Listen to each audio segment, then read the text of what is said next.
Welcome back, everyone. We've got another special edition for you. As we mentioned in the previous one, Rob and I, we've got tens of thousands of stills of famous race cars and stuff with interesting stories, and if you guys and gals want to see more, well, we can certainly oblige. We thought it'd be pretty cool to share some of these images. We're going to start off with the Charlie horse. It looks like pretty much just like this now. Yep, the Havilands have taken great care to maintain it, and it's got all the period pieces. It runs, and what a cool piece to have. And there's 1967, when the new Canadian flag was made. They said, well, let's paint it up in the Canadian flag livery. I like this edition At the best. St. Thomas. And that is at the St. Thomas. You can pretty much pick that building out anywhere. Yeah.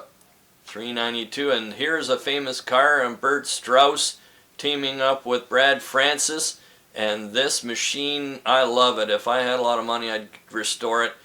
72 was the only year they campaigned this car, built for TID's Mini Pro, but they did run in de-altered and de-gas. There's the number one. They drew that number. They ended up winning it, so the number one was certainly fitting.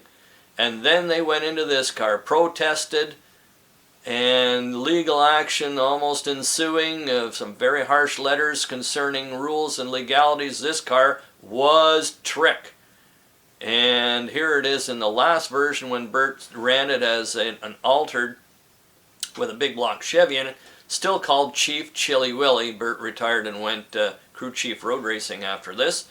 This is the Chilly Willy that really put him on the map. Before that, it was kind of a pale yellow and green, but the blue, there it is. The blue certainly much better. That's the famous shot at St. Thomas.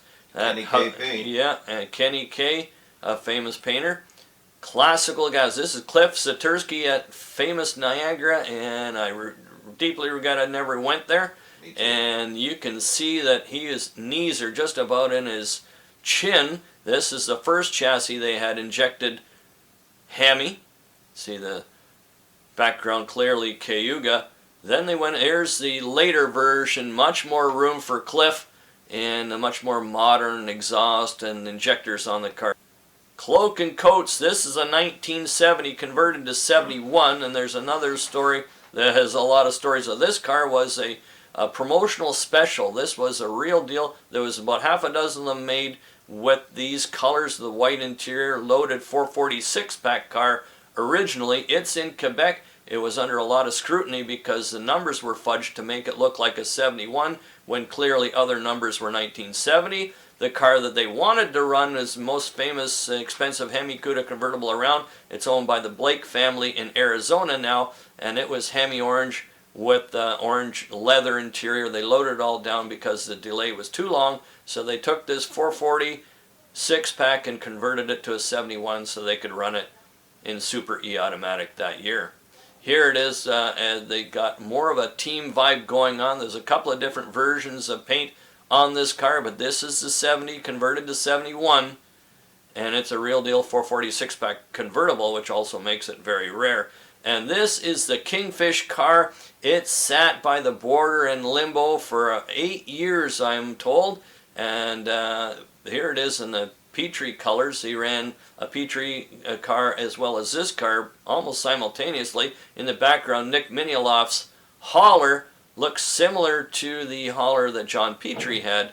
I don't know if it's the same or not. This car, lots of different owners. It is the actual Thunder 2 car that Hap Gooder had, and out of Rochester, New York originally.